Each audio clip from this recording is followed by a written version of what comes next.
창세기 6장 9절부터 13절까지 창세기 6장 9절부터 13절입니다. 이것이 노아의 조건이라. 노아는 의인이요 당대의 완전한 자라. 그가 하나님과 동행하였으며 세 아들을 낳았으니 셈과 함과 야벳이라. 그때에 온 땅이 하나님 앞에 부패하여 포악함이 땅에 가득한지라.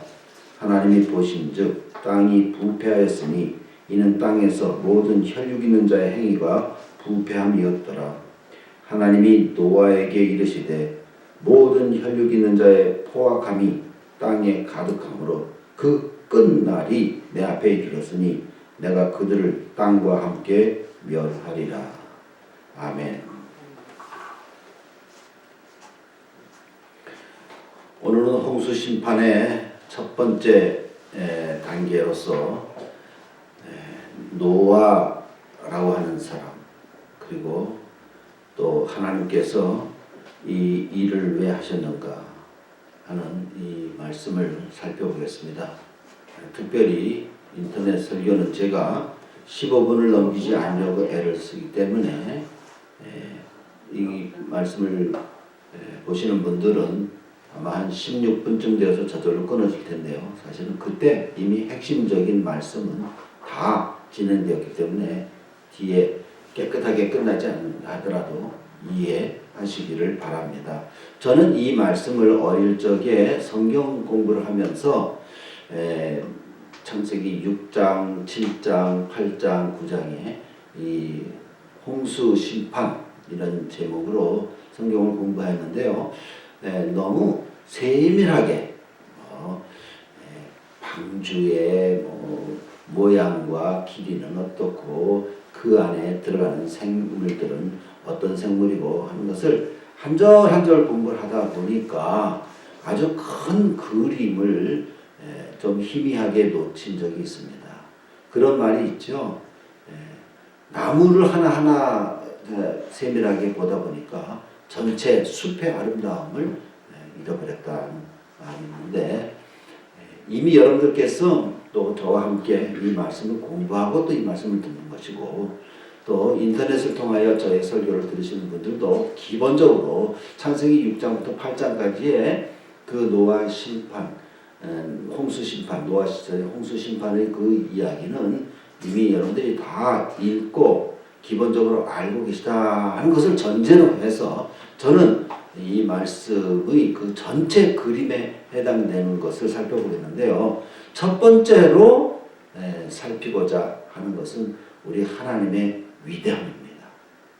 하나님의 그 위대함은 어디에서부터 나타나죠? 그분이 살아계신 존재, 시작도 끝도 없이 영원히 계신 분이니까 얼마나 위대하십니까? 그리고 온 우주 만물을 다 창조하셨는데 나사의 과학자들이 처음으로 이 지구의 모습을 저 멀리 화성 끝에서 무인 그 위성을 보내가지고 사진을 찍은 것이 전송되었는데요. 지구 전체의 그 모습이 조그마한 콩알만한 불빛 하나였습니다. 그 넓은 지구 땅덩어리에 우리 대한민국도 작은 나라이고 그것도 반으로 잘라서 살고 있고, 대한민국 안에서 저와 여러분들이 살고 있는 덕천이 참 작은 동네이고 또 그 안에서 우리는 또 살고 있는데요. 그래서 먼 우주에서 바라볼 때 우리 인간의 존재는 인간들이 개미 한 마리 가는 것 보는 것보다도 인간은 더 작은 존재죠. 그것은 무엇을 깨달을 때 인간이 작음을 실감하게 됩니까? 우리 하나님의 위대함입니다. 하나님이 그렇게 영원히 살아계시고 능력과 지혜가 한이 없으신데 믿는 자들이 받는 복은 무엇이죠? 그 하나님을 날마다 부를 수 있고 그 하나님께 기도를 드릴 수 있고 기도의 응답을 받을 수 있고, 마치 하나님이 날마다 우리가 보는 우리의 식구들, 우리 교우들과 같은 그렇게 가까이 계시면서 하나님을 섬길 수 있다는 것이 얼마나 큰 복인지 모릅니다. 지금 세상이 얼마나 혼란합니까? 사실 우리가 육신적인 우리 자신의 모습을 볼 때도 참 답답하고 절망적인 그런 감정을 가질 때가 많이 있지 않습니까? 이것을 극복할 수 있는 가장 실제적인 비결이 뭐죠? 영원하신 그 크신 하나님과 날마다 접해 있을 때에 인간의 문제가 없어지는 것이지, 여러분들 우리가 살아서 숨쉬는 그 기간 동안, 또 우리가 죽어서 세상에 없어도 이 세상에 살아있는 사람들의 삶의 모습은 그날이 그날입니다. 그날이 그날이에요. 사실 오늘 저녁에 집에 가셔서 몇 시, 7시 뭐 전기 뉴스, 어느 뉴스, TV만 들어보세요. 인간들이 사는 삶의 사회는 범죄와 사고와 질병과 온갖 거짓이 지배하는 이 세상, 그날이 그날입니다. 그런데 그 속에서 살면서 저와 여러분들이 누리는 가장 큰 복이 무엇이죠? 이 영원하신 하나님을 우리가 모시고 그 하나님을 만나고 하나님을 배우고 하나님의 자녀된 것이 큰 복입니다. 두 번째로는 하나님께서 오늘 본문에 무슨 일을 하셨습니까? 홍수로 온 지구를 덮고 가장 높은 산 위에까지 물을 채워가지고 하나님의 말씀 듣지 아니하고 방주로 들어오지 아니한 모든 인생들을 싹 죽여버렸습니다. 그 물이 얼마나 오래 있었습니까? 1년 넘게 있었으니 어디 기식하는 이 코로 숨쉬는 생물이 거기서 살 수 있겠습니까? 다 죽었습니다. 이러할 때 어떤 사람들은요, 하나님을 가지고 그래 너희의 하나님은 뭐 그렇게 잔인한 하나님이다, 어찌 뭐 그 사람을 그렇게 싹쓸이해서 죽일 수 있느냐, 이런 논란 저런 논란 많이 있지만, 우리가 하나님의 살아계심과 하나님의 위대하심과 하나님의 영원하심을 그렇게 믿고 그 은혜를 받아 사는 자들은요, 우리는 본문 말씀에 근거해서 뭐라고 얘기합니까? 아까 우리 성경 공부할 때도 우리 신입사님 바르게 대답하셨잖아요. 왜 물로 심판을 받아야 했느냐? 죄 때문인 것입니다. 본문에 그랬잖아요. 하나님이 보신즉 땅이 다 부패했으니 이는 모든 혈육 있는 자의 행위가 부패함이라. 왜 그러면 하나님께서는 죄로 이 가득 찬 세상을 심판하셔야만 했을까요? 거기에 우리가 어떤 규절에 구체적으로 담겨 있지 않았어도 우리 하나님의 인간을 구원하시고자 하나님의 창조의 세계를 거룩함과 의로움으로 지키시고자 하시는 하나님의 열심과 그 하나님을 거역하는 인생들의 그들을 대하는 하나님의 안타까운 마음을 좀 느낄 수 있어야 되는 것입니다. 이것이 뭐 본문에 어느 규절이 어떻게 나와 있겠어요? 그런데 우리 하나님은 그런 하나님이시기 때문에 심판을 하신 것이지, 심판하지 않았으면 어떻게 됩니까? 모든 인생이 다 부패해가지고 이제는 전혀 구원의 길 없이 다 멸망하게 생겼으니 하나님께서 사실은 이 구원의 길을 열어주시기 위하여 심판하신 것입니다. 인간이 어떤 존재입니까? 인간은 연약한 존재, 인간은 스스로 살 수 없는 존재. 그렇지만 어떤 자가 복이 있습니까? 여기 성경에 보니 노아라고 하는 사람, 노아는 의인이요 당대 완전한 자라 그는 하나님과 동행하였다 그랬습니다. 이런 자가 진정 복된 자인데 세상에서는 얼마나 조롱받고 얼마나 인기 없고 세상 사람들에게 사실은 환난과 핍박을 많이 받습니까? 그래도 이 노아의 그 역할은 그 당시에 하나님의 위대한 구원의 그 사역을 감당하는 자가 되었죠.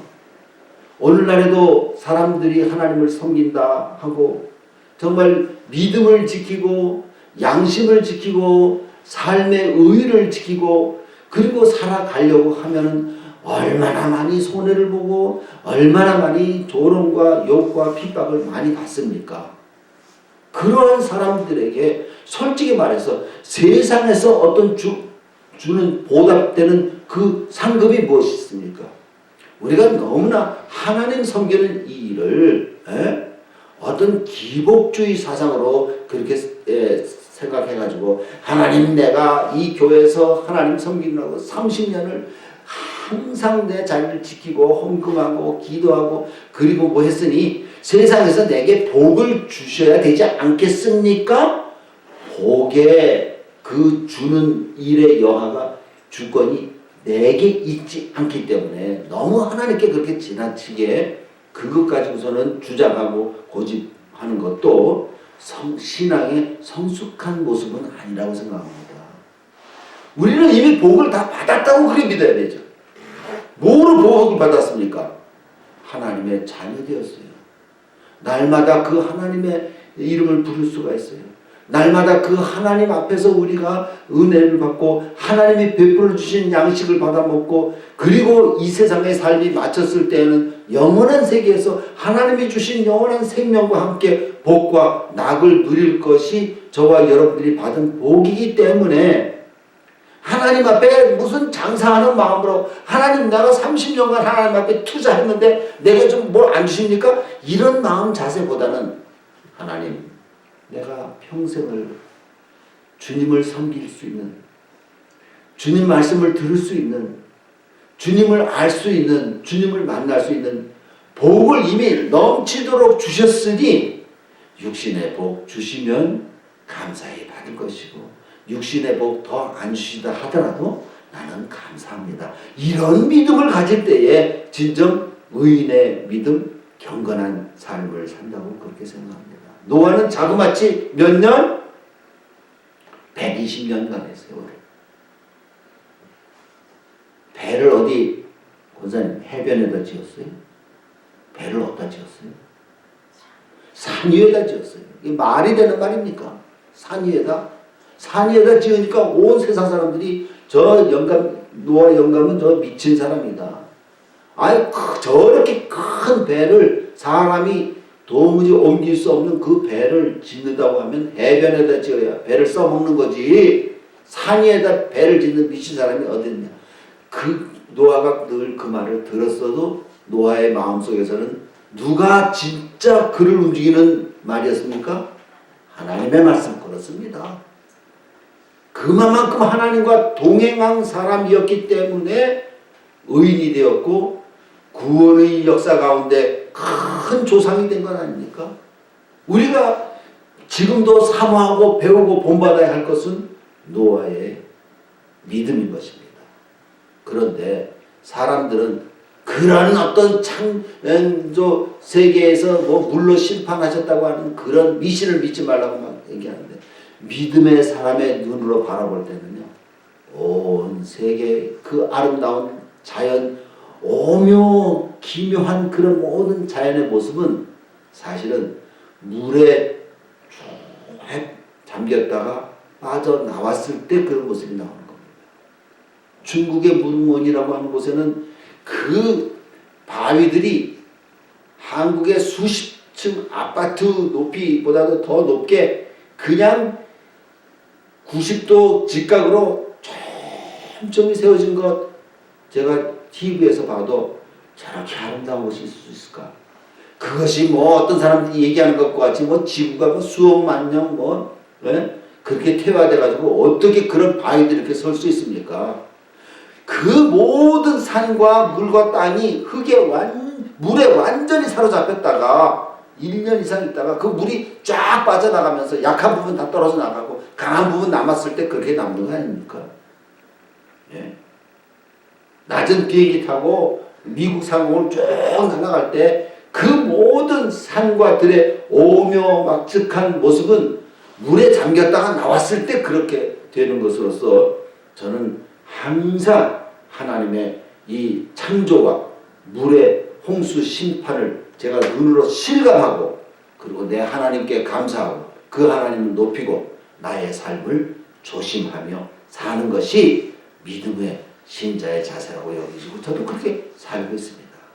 여러분들에도 이와 같은 은혜가 이 말씀을 읽으시면서 이 전체 이 말씀의 그 큰 기둥으로 우리에게 주는 바 진리의 교훈 속에서 큰 깨달음과 믿음의 성장 있기를 바랍니다. 기도하겠습니다.